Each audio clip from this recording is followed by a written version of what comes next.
ابو ہریرہ رضی اللہ تعالی عنہ سے مروی ہے، جب بھی حضور کوئی روایت بیان کرتے، کوئی ارشاد کرتے، حضرت ابو ہریرہ رضی اللہ تعالی عنہ سب سے پہلے اس کو حفظ کرنے کی کوشش کرتے۔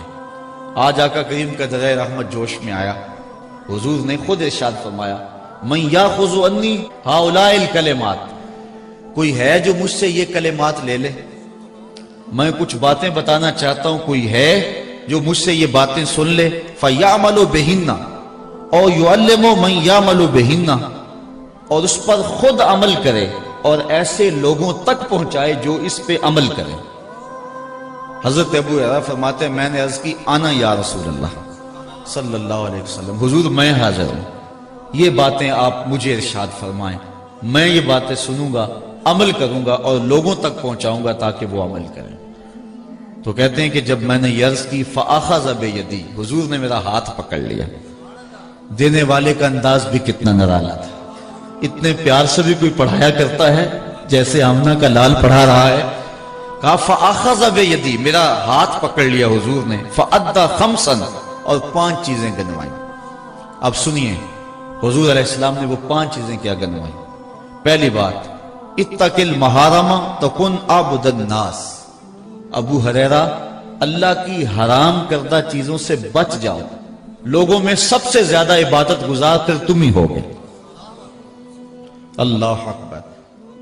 نیک اعمال کرنا، اچھے اعمال کرنا بہت اچھی بات ہے، لیکن گناہ سے بچنا اس سے زیادہ اچھی بات ہے۔ نیکی بہت محمود ہے، لیکن گناہ سے بچنا اس سے بھی زیادہ محمود ہے۔ اس لیے کہا اللہ کی حرام کردہ چیزوں سے بچ جاؤ، تم لوگوں میں سب سے زیادہ عبادت گزار بن جاؤ گے۔ ساری رات نفل پڑھنے والا اور دن کو نظر کی حفاظت نہ کرنے والا زیادہ عبادت گزار نہیں ہے۔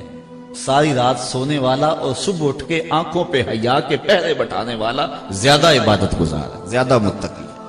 تو کہا اللہ کی حرام کردہ چیزوں سے بچ جاؤ، تم لوگوں میں سب سے زیادہ پرہیزگار بن جاؤ گے، سب سے زیادہ تم عابد بن جاؤ گے۔ دوسری چیز، وَأَرْضَ بِمَا قَسَمَ اللَّهُ لَكَ تَكُنْ أَغْنَى النَّاسِ، ابو ہریرہ اللہ کی تقسیم پہ راضی ہو جاؤ، تم لوگوں میں سب سے بڑے غنی ہو جاؤ گے۔ اگر اللہ کی تقسیم پہ بندہ راضی نہ ہو تو کیا کرے گا؟ ملے گا تو وہی جو اللہ نے لکھا ہوا ہے۔ کھرب پتی ہونے کے باوجود بھی نفس کی کمینگی ختم نہیں ہوگی اگر اللہ کی تقسیم پہ راضی نہیں ہوگا۔ لیکن اگر اللہ کی تقسیم پہ راضی ہو گیا، تھوڑا ملا، کہا اللہ تعالیٰ شکر ہے، تھوڑے پہ بھی راضی ہو گیا، غنی ہو گیا۔ اور یہاں ایک اور حدیث آپ کے سامنے رکھنا چاہوں گا اس عنوان سے، اس حدیث کے ضمن میں حضور علیہ السلام نے ارشاد فرمایا من رضی من اللہ بالیسیر من الرزق رضی اللہ منہ بالقلیل من العمل۔ حضرت مولا کائنات سیدنا علی المرتضیٰ رضی اللہ تعالی عنہ سے مروی ہے، جو اللہ کی طرف سے دیے گئے تھوڑے رزق پہ راضی ہو گیا، اللہ کل قیامت کے دن اس کے تھوڑے عملوں پہ راضی ہو جائے گا۔ تھوڑے رزق پہ راضی ہونے والے پہ تھوڑے عملوں پہ اللہ راضی ہو جائے گا۔ تو میری طرف سے دیے گئے تھوڑے رزق پر بھی راضی ہو گیا، اللہ اکبر، بندے میں تیرے تھوڑے عمل پہ راضی ہوں، جا تجھے جنت عطا فرما۔ تو کہا اللہ کی تقسیم پہ راضی ہو جاؤ تو تم لوگوں میں سب سے بڑے غنی بن جاؤ گے۔ اگر تقسیم پہ راضی نہیں ہوں گے، رات دن شام سویرے کام کاج سب کچھ، محتاجی ختم نہیں ہوگی۔ لیکن اس کی تقسیم پہ راضی ہو جاؤ، لوگوں میں سب سے بڑی غنی ہو جاؤ۔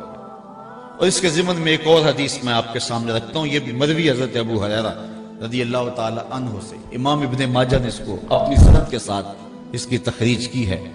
حضرت ابو ہریرہ فرماتے ہیں رضی اللہ تعالی عنہ، ان اللہ یقول ابن آدم تفرغ لعبادتی املأ صدرک غنا واسد فقرک والا تفعل ملات یدک شغلا ولم اسد فقرک۔ اے بنی آدم، اپنے دل کو میرے لیے فارغ کر دے، میری عبادت کے لیے اپنے آپ کو فارغ کر دے، تو میں تیرے سینے کو غنا سے بھر دوں گا اور تیرے فقر کو ختم کر دوں گا۔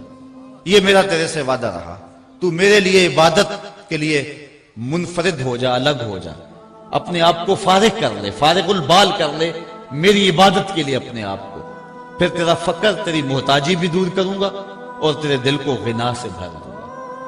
وَإِلَّا تَفْعَلْ، اور اگر تو ایسا نہیں کرے گا، مَلَأْتُ يَدَكَ شُغْلًا، تو میں تیرے ہاتھوں کو کام سے بھر دوں گا، وَلَا أَسُدَّ فَقْرَكَ، لیکن تیری محتاجی بھی ختم نہیں ہوگی۔ صبح کام، شام کام، دوپہر کام، رات کام، کام ہی کام، لیکن محتاجی ختم نہیں ہوگی۔ لیکن اگر تو میرا ہو جائے اور اپنے آپ کو میری عبادت کے لیے فارغ کر لے، تیری محتاجی بھی ختم ہوگی، تجھے غنی بھی بنا دوں گا۔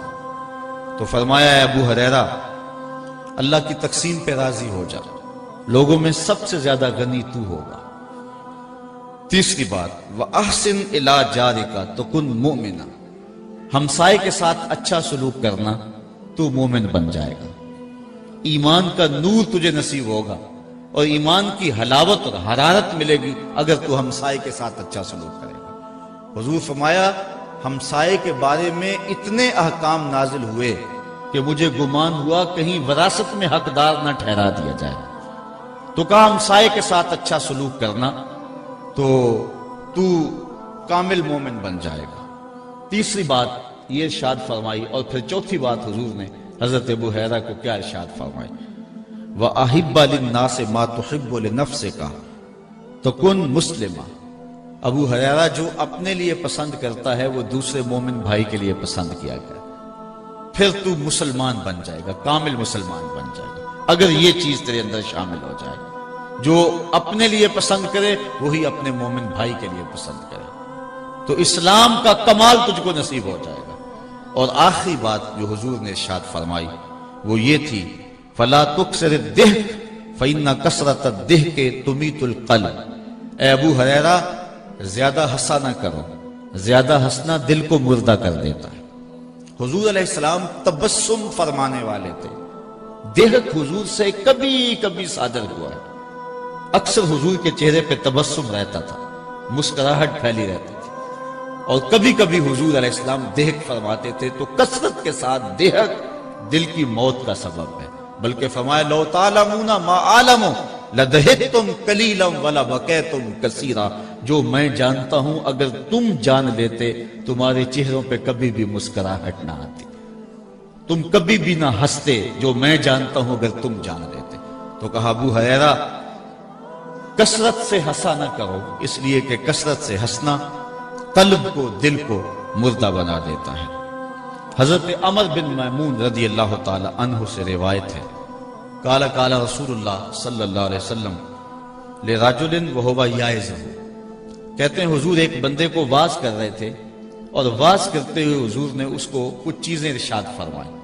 حضرت عمر بن میمون رضی اللہ تعالی عنہ ان کو روایت کرتے ہیں، حضور نے فرمایا اغتنم خمسا قبل خمس، اس شخص کو واعظ کرتے ہوئے فرمایا پانچ چیزوں سے قبل غنیمت جان لے۔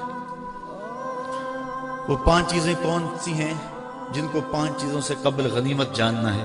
اب سنیے حضور کیا فرما رہے ہیں، شبابہ کا قبل حرام کا، اپنی جوانی کو بڑھاپے سے قبل غنیمت سمجھ لیں۔ آج جوانی ہے کل نہیں ہوگی، جوان اپنی توبہ کو مؤخر کرتا ہے، کہتا بوڑھا ہوں گا تو میں ہوں گا اور مسجد ہوگی، اور اس طرح جوانی برباد کر دیتا ہے۔ جوانوں، عبادت کا جو لطف جوانی میں ہے وہ بڑھاپے میں نہیں ہے۔ سحری کے وقت اندھیرے میں کھڑا ہو کر کے مصلی پہ آنسو بہانے کا جو مزہ جوانی میں ہے وہ بڑھاپے میں نصیب نہیں ہوگا۔ بڑھاپے کا ایک اپنا لطف ہے، لیکن جس طرح ہر کام کا ایک مزہ جوانی میں ہے، ہر کام کا بھانکپن جوانی میں ہے، اللہ کو منانے کا اور اس سے لو لگانے کا دور بھی جوانی ہی ہے۔ اور حضور نے فرمایا وَشَابٌ نَشَأَ فِي عِبَادَةِ اللَّهِ، وہ جوان جس کی جوانی اللہ کی عبادت میں گزری، کل قیامت کے دن جب کوئی سایہ نہیں ہوگا، اللہ اس جوان کو اپنے عرش کا ٹھنڈا سایہ نصیب فرما دے گا۔ یہ کتنا بڑا اعزاز ہے جو جوان کو دیا جائے گا۔ تو فرمایا شبابہ کا قبل حرام کا، اپنی جوانی کو بڑھاپے سے قبل غنیمت سمجھ لے۔ آج کوا ٹھیک ہے، آج ساری رات بھی قیام کرنا چاہے تو تھکن تیرے قریب نہیں آئے گی، لیکن بڑھاپے کے اندر تو چند قدم چل کے ہانپنے لگے گا، پھر کس طرح تو ساری رات قیام کر سکے گا؟ اس لیے جوانی کے ان حسین لمحوں کو غنیمت جان۔ جوانی مستی کا نام نہیں ہے، چوکوں اور موڑوں پہ کھڑا ہونے کا نام نہیں ہے، دہلیز محمد کی غلامی کا نام ہے، حضور کی چوکھٹ کی نوکری کا نام جوانی ہے۔ اقبال کہتا ہے شباب اپنے لہو کی آگ میں جلنے کا نام۔ آؤ جوانی کے مقصد کو سمجھیں۔ اس وقت امت کو جوانوں کی ضرورت ہے۔ آج پوری امت جس حالت میں ہے، اس وقت امت کو جوان فکر لوگوں کی ضرورت ہے اور جوان خون کی ضرورت ہے جو اسلام کے کام آئے۔ لیکن ہماری جوانیاں کہاں گزر رہی ہیں؟ آؤ اپنی جوانیوں کو دہلیز مصطفیٰ پہ لے آئیں اور حضور کی خدمت میں عرض کریں آقا ساری جوانی آپ کے قدموں پہ بار دیں گے۔ اور جوانی کی اس مقصدیت کو سمجھیں تو فرمایا شباب کا قبل حرم کا، اپنی جوانی کو بڑھاپے سے قبل غنیمت جان۔ صحت کا قبل سقم کا، اپنی صحت کو بیماری سے قبل غنیمت جان۔ آج صحت ہے کل نہیں ہوگی، نہ جانے کب بیماری کا اچانک حملہ ہو جائے پھر ہاتھ ملتا رہ جائے۔ آج صحت کے ان حسین لمحوں کو غنیمت جانتے ہوئے اپنے رب کی عبادت کر اور دین کے لیے کوئی کام کر جا۔ وغنا کا قبل فقر کا، اور تیسری بات فرمائی غنا کے دور کو، خوشحالی مالداری کے دور کو، غربت اور فقر و فاقہ کے دور آنے سے قبل غنیمت جان لے۔ آج تیرے پاس دولت ہے، دولت نے کبھی کسی کے ساتھ وفا نہیں کی، ہو سکتا ہے کل تو کنگال ہو جائے۔ جو کروڑوں میں کھیلتے تھے وہ کوڑیوں کو ترسے۔ اس لیے آج تیرے پاس دولت ہے، آج اس سے فائدہ جو حاصل کر سکتا ہے کر لے، اللہ کی راہ میں جتنا لٹا سکتا ہے اس کو لٹا دے۔ وغنا کا قبل فقر کا، جب فقر آئے گا پھر ملے گا، میرے پاس ہوتے تو میں یوں کرتا، جب تھے اس وقت کیوں نہیں کیا۔ چوتھی چیز فرمایا وفراغ کا قبل شغل کا، فراغت کے دور کو مصروفیت کے دور سے قبل غنیمت جان۔ آج فراغت کے لمحے ہیں، آج تیرے پاس وقت ہے، کل تو وقت کے لیے ترسے گا، مصروفیات بہت ساری ہوں گی، پھر کہے گا وقت ہوتا تو میں یہ کام بھی کر لیتا۔ آج وہ کام جو تو بڑھاپے میں جن کے لیے ترسے گا، آج اپنی فراغت کو مصرف میں لے آ اور اپنے وقت کی قدر اور اپنے وقت کی قیمت جان۔ حضرت امام ابو بکر بن داسا علیہ رحمہ فرماتے ہیں کہ میں نے حضرت امام ابو داؤد سے سنا، وہ کہتے ہیں کہ میں نے حضرت نبی رحمت صلی اللہ علیہ وسلم کی 5 لاکھ حدیثیں جمع کی، پھر میں نے ان کا خلاصہ تیار کیا تو میرے پاس بچی صرف 4000 حدیثیں، ان کا بھی خلاصہ تیار کیا تو میرے پاس رہ گی صرف 800 حدیثیں، پھر میں نے ان کو بھی جب ملخص کیا، ان کا بھی خلاصہ تیار کیا تو میرے پاس صرف 4 حدیثیں رہ گئی، اور کہا یہ مدار دین ہے، یہ اساس اسلام ہے، یہ اسلام کی جڑ اور اسلام کی بنیاد ہے۔ ان میں سے ایک حدیث انما الاعمال بالنیات، دوسری حدیث ان الحلال بین و ان الحرام بین، حرام بھی واضح حلال بھی واضح، اس کے درمیان کچھ شبے والے امور ہیں، جو شبے میں پڑ گیا حرام میں پڑ گیا۔ اور تیسری حدیث من حسن اسلام المرء ترک ما لا یعنی ہے، آدمی کے اسلام کا حسن یہ ہے کہ وہ ہر بے مقصد کام کو چھوڑ دے، ایک ایک لمحے کی قدر کرے، ایک ایک ساتھ کی قدر کرے۔ وہ کہتے ہیں وقت ضائع نہیں ہوتا، اوروں کے کام آ جاتا ہے۔ آج ہم نے بحیثیت امت مسلمہ اپنا وقت کھو دیا اور دشمنوں کے کام آ گئے، آج ہم کار مذلت میں ہیں۔ ہم نے فراغت کے ان لمحوں کو جو اب بھی میسر ہیں غنیمت جاننا ہے۔ اسلام ہمیں ایک ایک لمحے کی قدر کا درس دیتا ہے۔ اپنی زندگی کو مرتب کرو، اپنے شب و روز کو ایک ترتیب کے ساتھ گزارنے کا مزاج بناؤ۔ سارا دن پھٹے پہ بیٹھ رہنا اور ساری رات چائے کے کھوکھے پہ گزار دینا اور حمام میں 3 گھنٹے جا کے گزار دینا۔ جس امت کو پوری دنیا میں جکڑا گیا ہو، جس امت کی بیٹی عافیہ صدیقی رو رہی ہو، بھلا اس امت کے جوانوں کو یوں آوارگی زیبا ہے؟ بھلا انہیں تو ایک ایک لمحہ لگا دینا چاہیے تعلیم و تعلم کی گزرگاہوں میں، اور اسلام کی سربلندی کے لیے ان کو ایک ایک لمحے کی قدر کرنی چاہیے۔ تو یہ اسلام کا حسن ہے کہ کوئی لمحہ بھی بے مقصد نہ گزارا جائے۔ حضور نے فرمایا وفراغ کا قبل شغل کا، شغل سے قبل، مصروفیت سے قبل اپنی فراغت کو غنیمت جان اور اس کو کام میں لیا۔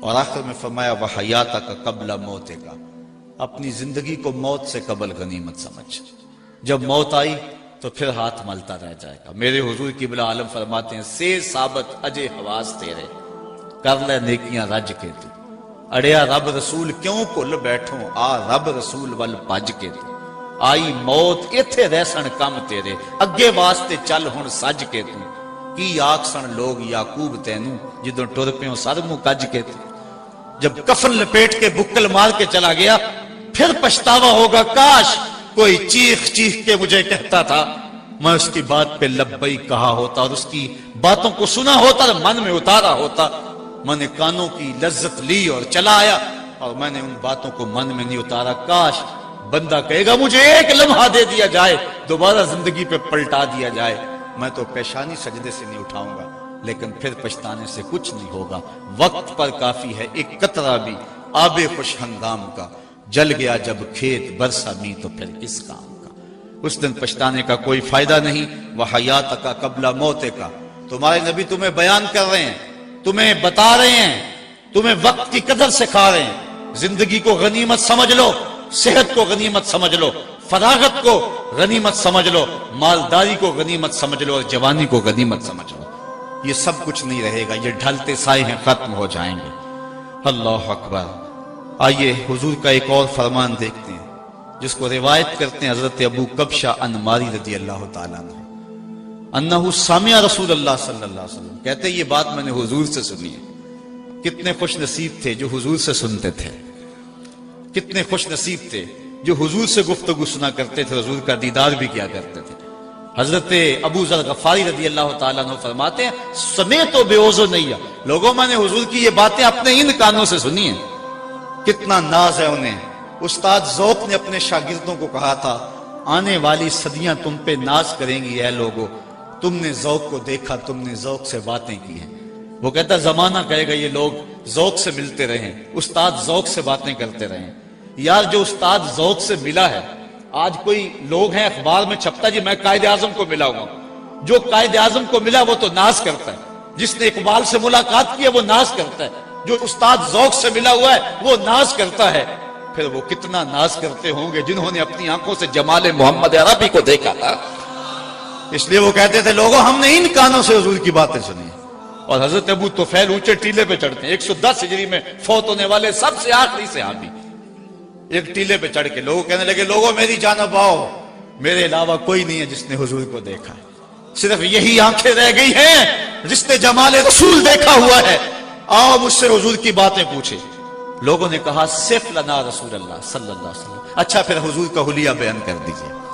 اگر تم نے دیکھا ہے تو بتاؤ حضور کیسے تھے تو پھر حضرت ابو طفیل حضور کا حلیہ بیان کرتے 3 لفظوں میں حلیہ بیان کرتے اگر حضور کے حلیہ بیان کرنے والوں میں نام لکھوانا ہے نا تو یہ 3 لفظ یاد کر لو سوکھے لفظ ہیں 3 حضور کے وصافوں میں نام آ جائے گا حلیہ نگاروں میں نام آ جائے گا حضرت ابو طفیل کہتے ہیں کان رسول اللہ صلی اللہ علیہ وسلم ابیض ملیحا مقصدا 3 لفظوں میں حلیہ بیان کیا ابیض ملیحا مقصدا ایک تو چٹے رنگ کے تھے دوسرا حسن نمکین تھا تیسرا ہر معاملے میں توازن تھا یہ یاد رکھ سکتے ہیں نا اچھا اگر اوکھا ہے تو پنجابی میں بتا دوں پنجابی میں پیر میر علی شاہ نے بتایا مکھ چند بدر شاہ شانی متھے چمک دی لاٹ نورانی ہے کالی زلف تے اکھ مستانی ہے مخمور رکھی ہیں نہ مدوری عربی میں یاد رکھ سکتے ہو تو عربی میں یاد رکھ لو نہیں تو پنجابی میں یاد رکھ لو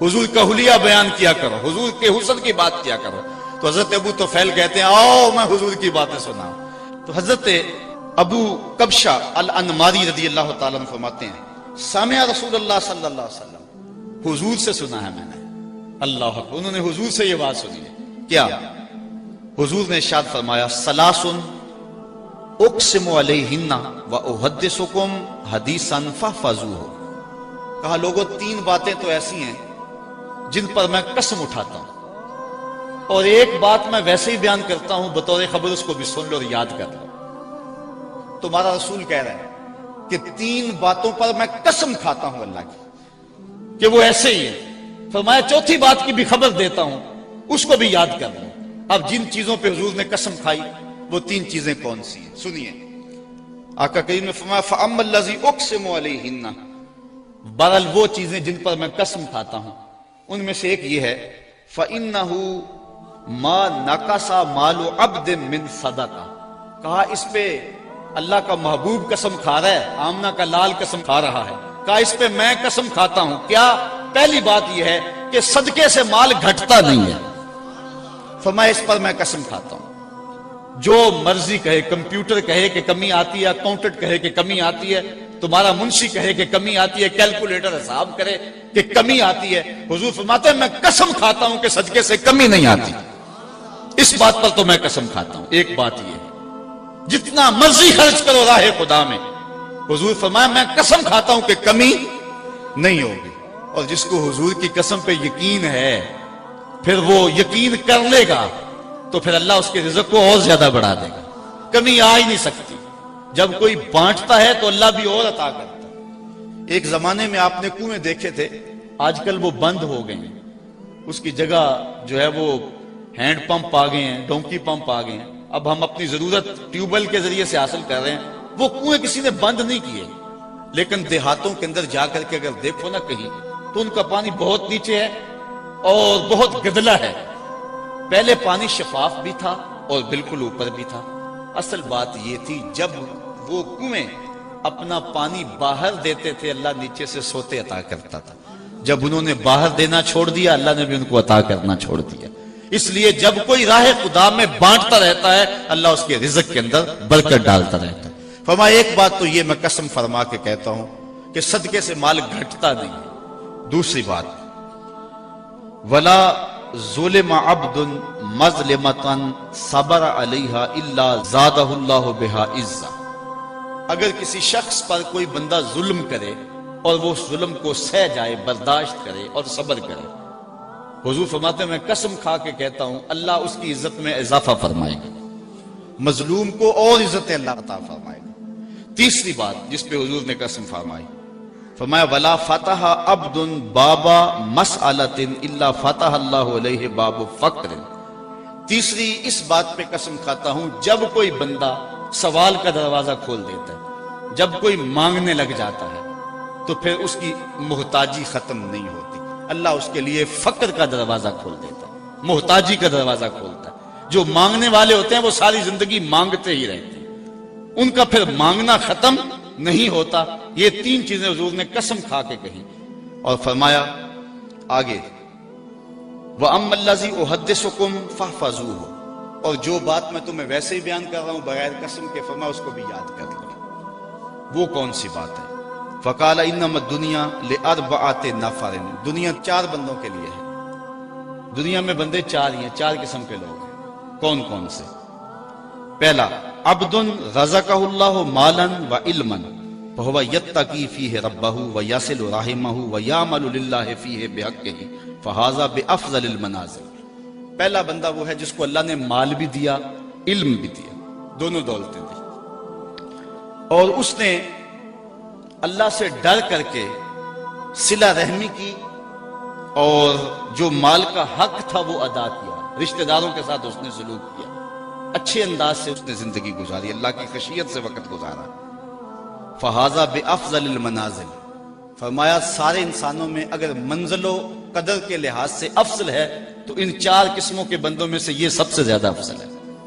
یہ سب سے افضل بندہ ہے جس کو علم بھی دیا گیا تھا، مال بھی دیا گیا تھا، دونوں چیزیں اس کے گھر میں جمع ہو گئی، اور اس نے اس کا جو مصرف تھا اس پر ان چیزوں کو استعمال کیا، رشتہ داروں کے حقوق بھی ادا کیے، دکھیوں کے کام بھی آیا، علم بھی بانٹا اور مال بھی بانٹا۔ دوسرا بندہ فرمایا وعبد رزقہ اللہ علما ولم یرزقہ مالا، وہ بندہ جس کو اللہ نے علم دیا لیکن اس کو مال نہیں ملا تھا،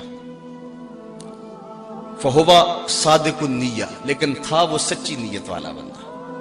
اس نے کہا یقول، وہ کہتا ہے لو ان لی مالا لعملت بعمل فلان فاجرہما سواء، وہ کہتا ہے اگر میرے پاس مال ہوتا نا تو میں یہ کام کر دیتا، فلاں فلاں کام بڑا اہم ہے میں وہ کر دیتا، علم تو ہے میرے پاس مال نہیں ہے۔ تو حضور نے فرمایا کہ یہ بندہ اور جس کے پاس مال بھی اور علم بھی تھا افضل گو وہ ہے، لیکن حضور نے ارشاد فرمایا کہ اجر میں دونوں برابر ہیں۔ اس نے نیت کی گو حاصل نہیں ہوا لیکن اجر اس کو بھی اتنا ہی ملے گا محض نیت کر لینے سے۔ وعبد رزقہ اللہ مالا وَلَمْ يَرْزُقْهُ عِلْمًا، اور بندہ ایک وہ ہے جس کو مال دیا گیا لیکن علم نہیں دیا گیا. وَهُوَ يَتَخَبَّطُ فِي مَالِهِ بِغَيْرِ عِلْمٍ، اور وہ علم کے بغیر مال میں خلط ملط کرتا ہے. جہاں خرچ کرنا ہے وہاں کرتا نہیں، جہاں نہیں کرنا وہاں کرتا ہے. لا يتقی فیہ ربہ، اور اپنے رب سے ڈرتا نہیں ہے. ولا یصل فیہ رحمہ، اور صلہ رحم بھی نہیں کرتا. ولا یعمل فیہ بحق، اور جو ہے وہ حق پر عمل نہیں کرتا، جو حق تھا اس کا وہ ادا نہیں کرتا. فہذا باخبث المنازل، حضور نے فرمایا کائنات میں سب سے خبیث بندہ یہ ہے. قدر و منزلت کے لحاظ سے خبیث ترین آدمی اخبث، اس میں تفضیل ہے، سب سے خبیث یہ ہے. اور چوتھا شخص وعبد لم یرزقہ اللہ مالا ولا علما، ایک ایسا بندہ جس کو نہ اللہ نے علم دیا نہ اس کو مال دیا. وہو یقول، اور وہ کہتا ہے لو ان لی مالا، اگر میرے پاس پیسے ہوتے لعملت فیہ بعمل فلان، کہ میں فلاں بندے کی طرح کرتا جس طرح وہ عیش و عشرت کر رہا ہے میں بھی موج کرتا اگر میرے پاس پیسے ہوتے.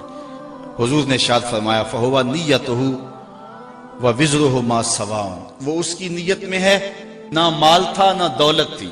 عیش و عشرت کرنے والے دنیا داروں کو دیکھ کے یہ سوچتا رہا اور یہ کہتا رہا کہ مجھے مال ملا تو میں بھی ایسے اڑاتا، ایسے عشرت کرتا، ایسے عیش کرتا.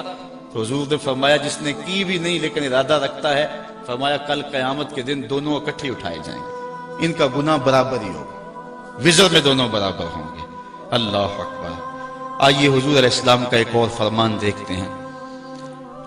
حضور نبی رحمت صلی اللہ علیہ وسلم نے ارشاد فرمایا من کانت نیتہ طلب الآخرہ، جس شخص کی نیت مقصد زندگی آخرت طلب کرنا ہے، وہ دنیا پہ آیا اس لیے ہے، اس کی آرزو ہے کہ میری آخرت ٹھیک ہو جائے، وہ دن رات لگا ہوا ہے آخرت کو درست کرنے کے معاملے میں. جس کا مقصد زندگی طلب آخرت ہے، جعل اللہ غناہ فی قلبہ وجمالہ شاملہ واتتہ الدنیا وہی راغمۃ، تو اللہ تعالیٰ اس کے دل میں غنا ڈال دیتا ہے، اس کی محتاجی دور کر دیتا ہے، اور دنیا ساری اس کے پاس جو ہے ایسے آتی ہے اس کے پاس جس طرح کے لونڈیاں آتی، لونڈی بن کے، خادمہ بن کے، نوکر بن کے دنیا اس کے قدموں تلے آتی. یہ وہ جس کا مقصد آخرت ہے. دنیا کی مثال سائے کی ہے نا، سائے کے پیچھے بھاگو تو آگے بھاگتا ہے، سائے کے آگے بھاگو تو پیچھے بھاگتا ہے. جس کی طلب دنیا نہیں ہے، جس کی طلب آخرت ہے، تو اس کے مقصد اور مقدر کی جو دنیا ہے وہ اس کو ملنی ہے، لیکن اس کے پیچھے بھاگے گی، لونڈیوں کی طرح، خادموں کی طرح اس کے پیچھے آئے گی. اور فرمایا ومن کانت نیتہ طلب الدنیا، اور جس کا مقصد زندگی طلب دنیا ہے، جعل اللہ الفقر بین عینیہ، اللہ تعالیٰ اس کی دو آنکھوں کے درمیان محتاجی لکھ دیتا ہے. وشتت علیہ امرہ، اور اس کے اوپر معاملے مشکل ہو جاتے ہیں، متنوع اور مختلف ہو جاتے ہیں، یہ بھی مصیبت، یہ بھی کرنا ہے، وہ بھی کرنا ہے، ہر وقت پھنسا ہوا ہے. ولا یاتیہ منہا الا ما کتب لہ، اتنا کچھ ہونے کے باوجود حضور فرمایا ملتا وہی ہے جو اس کے مقدر میں لکھا ہوا ہے. پہلے کو بھی مقدر کا ملا، دوسرے کو بھی مقدر کا ملا، لیکن پہلے کے پیچھے بھاگ کے دنیا گئی اور دوسرا دنیا کے پیچھے بھاگتا رہا. پہلے کے پیچھے دنیا ذلیل ہو کے آئی اور دوسرا دنیا کے پیچھے ذلیل ہوتا رہا. اب اگر آخرت کے طالب بن جائیں گے تو دنیا پیچھے پیچھے ہوگی، اگر دنیا کے طالب بن جائیں گے تو پھر دنیا آگے آگے ہوگی. حضرت ابو ہریرہ رضی اللہ تعالی عنہ سے ہی ایک روایت ہے، فرماتے ہیں کہ امرنی ربی بتسع، کہ حضور فرماتے ہیں کہ میرے رب نے مجھے 9 چیزوں کا حکم دیا، میرے رب نے مجھے 9 چیزوں کا حکم دیا. خشیت اللہ فی السر والعلانیہ، کہ میں اعلانیہ بھی اور مخفی بھی اللہ سے ڈروں. ایک تو مجھے اس کا حکم دیا، اعلانیہ طور پہ بھی اللہ کا خوف ہو اور مخفی طور پہ بھی. دوسری بات وکلمۃ العدل فی الغضب والرضا، غصے میں ہوں یا کہ خوشی کے ماحول میں میں عدل انصاف کو ہاتھ سے نہ چھوڑوں، کلمہ عدل ہی کہوں، مجھے یہ بھی حکم رب نے دیا. تیسرا حکم والقصد فی الفقر والغنا، دولت مندی اور محتاجی، غربت، دونوں ادوار کے اندر مجھے میانہ روی سے چلنے کا حکم دیا ہے. چوتھی چیز وان اصل من قطعنی، جو میرے سے قطع تعلق کرے میں اس سے تعلق جوڑوں، یہ مجھے حکم دیا گیا ہے۔ پانچواں حکم یہ دیا گیا وہ اوتیا من حرامانی، جو مجھے محروم کرے میں اس کی جھولیاں بھر دوں، وعفو عمن ظلمنی، اور جو میرے اوپر ظلم کرے میں اس کو معاف کر دوں، وَإِن يَكُونَ صَمْتِي فِكْرًا، میں خاموش رہوں تو فکر کروں، وَنُطْقِي ذِكْرًا، جب بولوں تو ذکر کروں، وَنَظْرِي عِبْرًا، جب دیکھوں تو عبرت حاصل کروں، وَآمُرَ بِالْعُرْفِ وَقِيلَ بِالْمَعْرُوفِ، اور جب کسی کو حکم دوں تو نیکی کا ہی حکم دوں۔ کہا میرے رب نے یہ مجھے 9 باتیں ارشاد فرمائی ہیں۔ اب حضرت ابو ذر غفاری رضی اللہ تعالی عنہ کو جو حضور نے ارشاد فرمایا وہ بھی سماعت کر لیں۔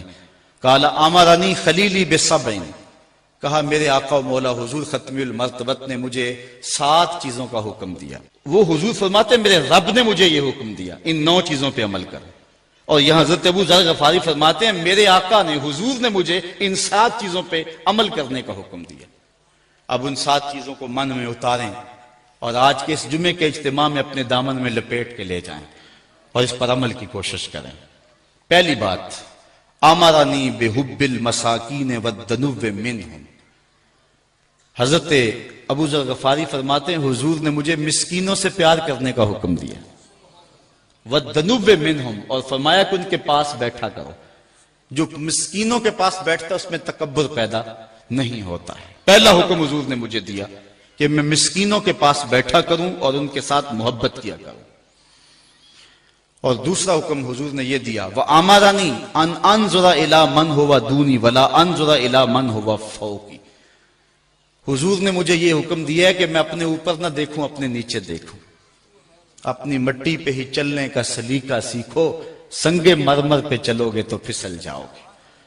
حضرت شیخ سعدی فرماتے ہیں کہ میں دمشق کی جامع مسجد میں جمعہ پڑھنے گیا، میرے کسی نے جوتے اٹھا لیے، میرے پاس پیسے بھی نہیں تھے کہ مزید جوتے خرید سکتا، بازار میں گزر رہا ہوں، دل میں یہ بات آئی کہ زمانہ تیرا احترام کرتا اور تیری یہ حالت کے جوتے خریدنے کے لیے رقم بھی تیرے پاس نہیں ہے۔ کہتے ہیں یہ شکوہ پیدا ہو ہی رہا تھا، آگے سے ایک بندہ آ رہا تھا جس کے پاؤں ہی نہیں ہے، تو میں نے فوراً سر جھکا دیا، میں نے کہا مالک تیرا شکر ہے، جوتے آج نہیں تو کل نصیب ہو جائیں گے، میرے پاؤں تو سلامت ہیں۔ تو حضرت ابو ذر غفاری فرماتے ہیں مجھے حضور نے حکم دیا ابو ذر اپنے اوپر نہ دیکھا کرو اپنے نیچے دیکھا کرو۔